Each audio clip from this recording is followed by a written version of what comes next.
Welcome to this Let's Count lesson all about the census.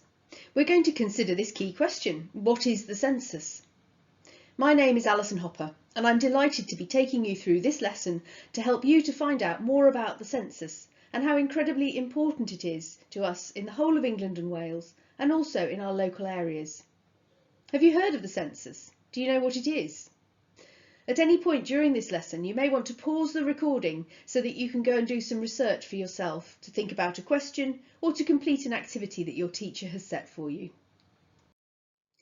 In this lesson, as well as finding out about the census, we're going to look at some information from the census and use it in our work.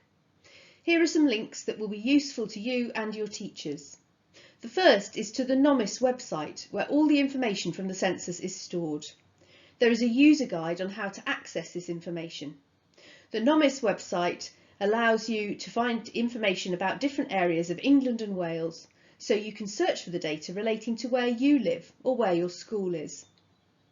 In this lesson, we will find out about the census, a bit about the history, and also about what the census is for, what its purpose is, and why it is important. We're going to look at some information from the census, and you're going to gather your findings together and present it in an information text. We'll find out more about that as we go on. Hopefully you will also use the NOMIS website to search the database.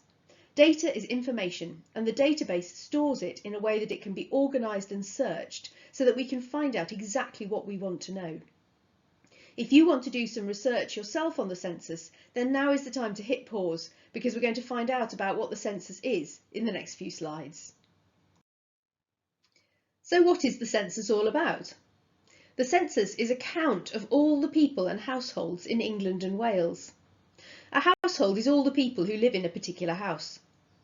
The census is held every 10 years throughout England and Wales, and it's been held every 10 years since 1801, except for 1941, which, as you probably know, was during the Second World War, and it wasn't possible to organise and hold a census in that year. The last census was held on the 27th of March in 2011, so if your date of birth is before the 27th of March, then you appear in the last census. So how is a census carried out, and what will happen in March 2021? Well, every household is asked to fill in a questionnaire, and the adults answer questions about different aspects of their lives. The questions collect information about all the people who live there, what they do, their jobs, how healthy they are, whether they own a car, what language they speak, and lots more. The information collected from all households in Wales and England is then returned to the Office for National Statistics, and we'll find out what happens to it later in the lesson. This is not a new idea though, and throughout history those in charge of countries have been interested to find out about the people who live there. Nearly 4,000 years BC, the Babylonians, who lived in an area that we now call Iraq, took the first recorded census that we know about. They wanted to know how many people there were and whether there were enough resources, like food, to keep their people safe and healthy. Some other people who were very keen on taking a census were the Romans. They assessed the population so that they could collect taxes from them, and that assessing is where we get the word census from. You may have heard of the Domesday Book. This count was carried out by William the Conqueror in 1085. He wanted to know about all the people in his country and to find how much land was owned and farmed. The king sent royal commissioners around the country to find out the information that he wanted. It was a huge task. If you know about the Christmas story, you may know that Mary and Joseph had travelled back to their hometown to be counted. They were travelling back to be part of a census.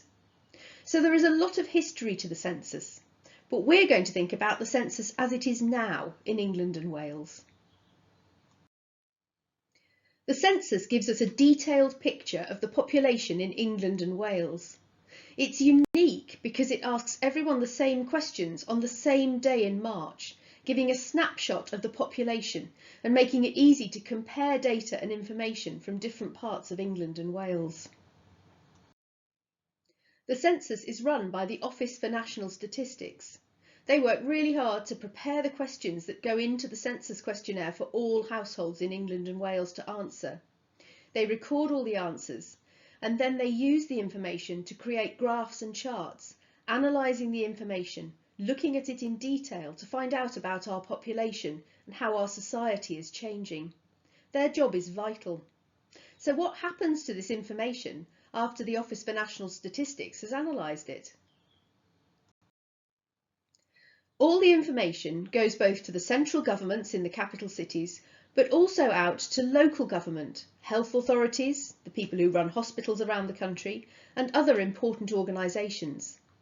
It is the local government who use the information to make important decisions and to plan developments so that we all have access to housing, to schools, to hospitals and doctors, that the buses run and that the road system is maintained and developed where it needs to be. The plans that they make help prepare us for the next 10 years until the next census is held. The census taken in 2011 has been informing all the work that has gone on in the last 10 years, and the information that we get from the next census in March 2021 will help them to inform what happens in the future. We've talked about the fact that censuses have been held for thousands of years, and the information can help us to find out about life in the past. The census information from Wales and England becomes available to all over time. You may know of someone who is researching the history of their family or perhaps the local area, and they may use information from historical censuses to help them to find out about what happened in the past. I hope you can see how important the census is. I think we should have a look more closely at what the census can tell us. Here is some data from the 2011 census from one small part of the country. What do you think the information in this table is telling us? Have a look and a think. You may want to pause the recording here. Hopefully you can see that this is telling us how many people live in this area and what their ages are. Why do you think the ages have been split up in this way? We've got children aged 0 to 17 years, adults aged 18 to 29, adults aged 30 to 44, 45 to 64, and aged 65 and over. Why do you think the ages have been split up like that? Where are most children between the ages of 0 and 17? What about adults over the age of 65? Can you describe what most people are doing when they are in those 5 age groups? You might want to pause the recording again to think about or discuss that before we move on to the next slide. We've added in some more data here. The last slide looked at data from the 2011 census, and we've now added in the similar data from the 2001 census 10 years earlier. What can we learn from this data? Let's think about the children who were 0 to 17 in 2001. If you'd just been born then, you will still be in the 0 to 17 group in 2011. But if you were 17 in 2001, then you will now appear as one of the 18 to 29-year-olds in the 2011 census data. So in 2001 they were part of the 1,340 children aged 0 to 17, and now they are one of the 865 adults aged 18 to 29 in the 2011 census. It's interesting to think about how people move around on this chart, and that someone in one age group in 2001 might be in a different part of the chart in 2011. Is there a reason why they might have been on this chart in 2001 but not be on it at all in 2011? Do they still live in this part of the country? What do you notice has changed between the two censuses? Pause the recording and try and spot 3 things that have happened between these two censuses being taken. I'm going to tell you a couple of things that I noticed about this data. I looked at the children aged 0 to 17. That age range is everyone who is defined as being a child, either at school or before they go to school. I noticed that the number has not changed much in those 10 years. It's risen slightly by 47, but that's not a big change when we look at the overall number of 1,300. A bit more of a change is that there are now more adults aged 18 to 29. If I do some rounding and estimating, I can say that the number has increased from about 780 to about 860, which is an increase of around 80. What would that mean for an area if I have 80 more people aged 18 to 29? What do they do? How do they like to spend their leisure time? They might be into sports or enjoy going to the gym. Can the sports centre in this area cope with this larger number of people wanting to use their facilities? They might like to go out to the cinema in the evenings. Is there a cinema or a venue with live music that they can visit? I also looked at the adults aged 45 to 64, and I noticed that, well, there are a lot more in 2011 than there were in 2001. Let's see if we can estimate. If I round the numbers to 1,500 and 1,900, that is 400 more adults in that age group living in this area. What has happened? Where are those extra people living? Where have they come from? Have other people moved out of the area to make room for these people? Or does this tell us that more houses have been built in this area between these two censuses? This data can tell us a story about what is happening in our local area. Pause the recording again and see if, with the things you noticed, you can tell a story about what has been happening over the 10 years in this area. We've had a look at what the data can tell us and what we might want to find out more about. But what about the future? What about the census that is happening in March 2021 and the one that will happen in another 10 years' time in 2031? What do you think the population will look like in this little part of the country over the next 10 years? Fill in those figures and make a prediction about what is going to happen over the next 10 years. It won't be too long until you can find out if your 2021 prediction was right, but you will have to wait a while to see if you're right about 2031. Pause the recording and think about how the population might change over the next 10 years, bearing in mind the stories you've already told about the data for 2001 and 2011. Let's just think about what we have done. We've found out what the census is, looked at some information from the last two censuses, and thought about the story it tells of this small part of the country. This information is passed on to local government and local councils by the Office for National Statistics. It is looked at by the people who look after these areas of the country to see what the information tells them about how their local areas are changing and what they need to do. Are there improvements to services that they think need to be made? And can the data support them in making those decisions? What if we want to look back at historical data? We can look back to data from previous censuses by using the NOMIS website that we mentioned earlier. The link is on a previous slide. What do you think the data would have looked like 40 years ago? Do you think the numbers would be the same? What about the area you live in? Are there new houses in your area? If so, why do you think more people want to live in your area? And what else has changed to meet the needs of the increased number of people living there? You've already considered what things might look like into the future. This is the same data but presented in a bar chart. It is interesting to compare the two different representations of the same data. What can you see in the graph that you couldn't see in the table? And what can you see perhaps more easily in the table?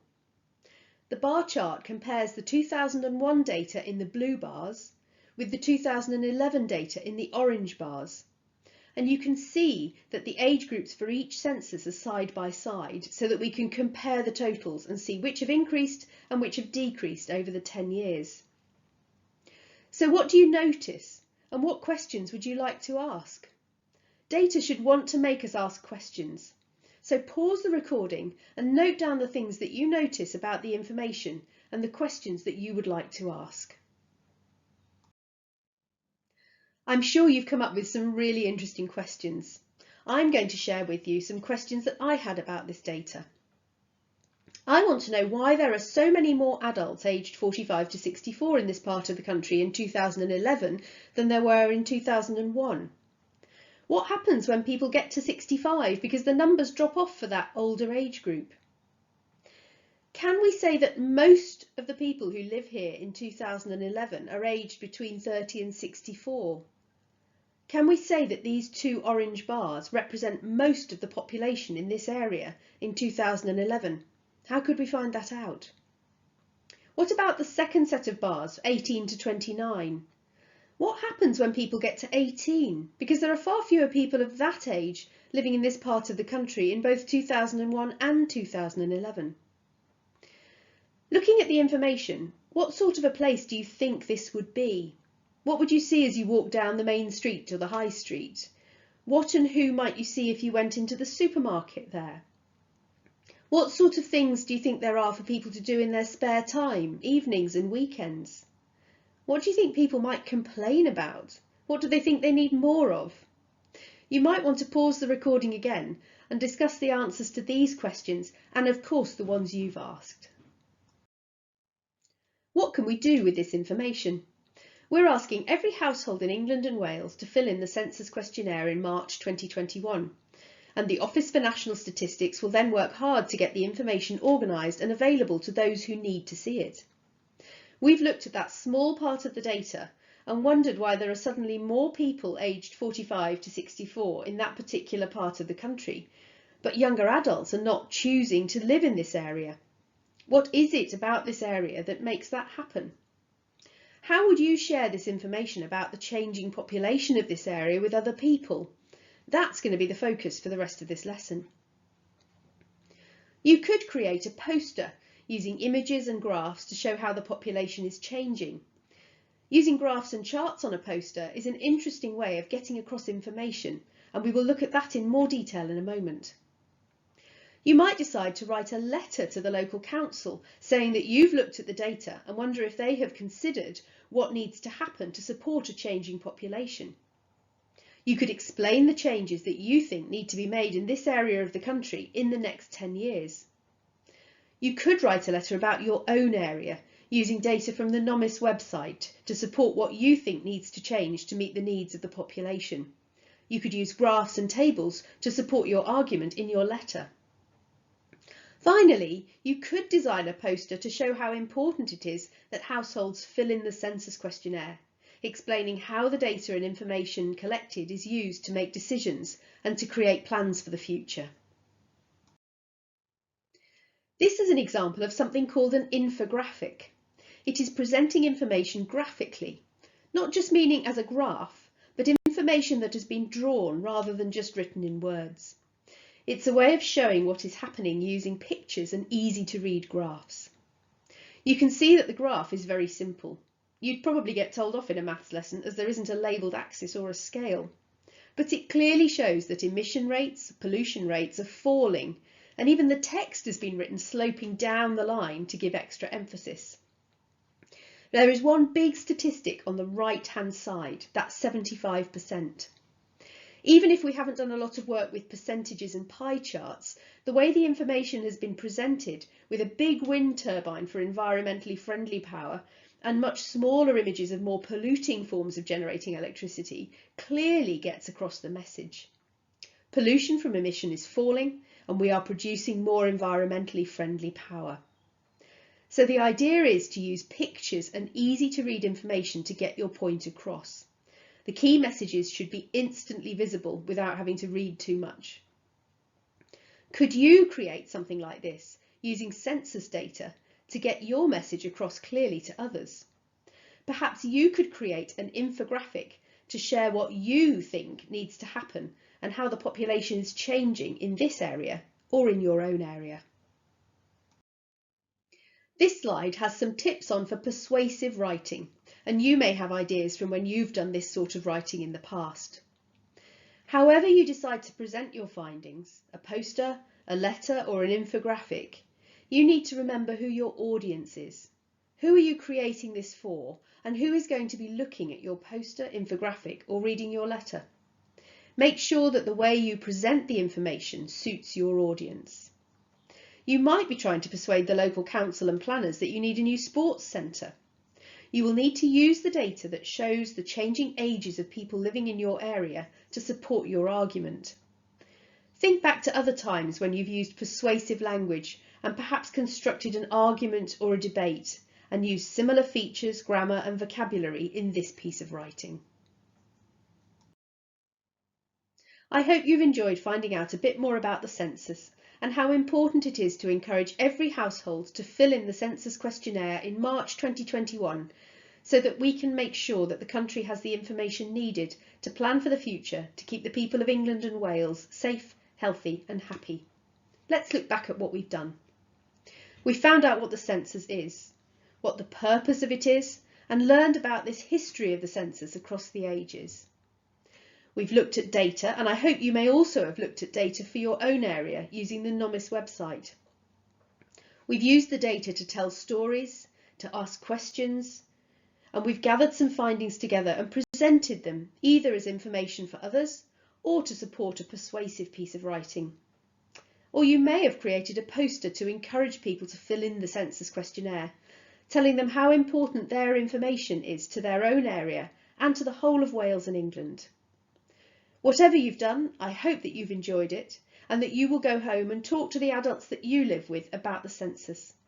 Perhaps you will look at the questionnaire in March and see how your information is added, perhaps for the first time, into this huge database of information on Wales and England. This count is important and it matters to us. Thank you.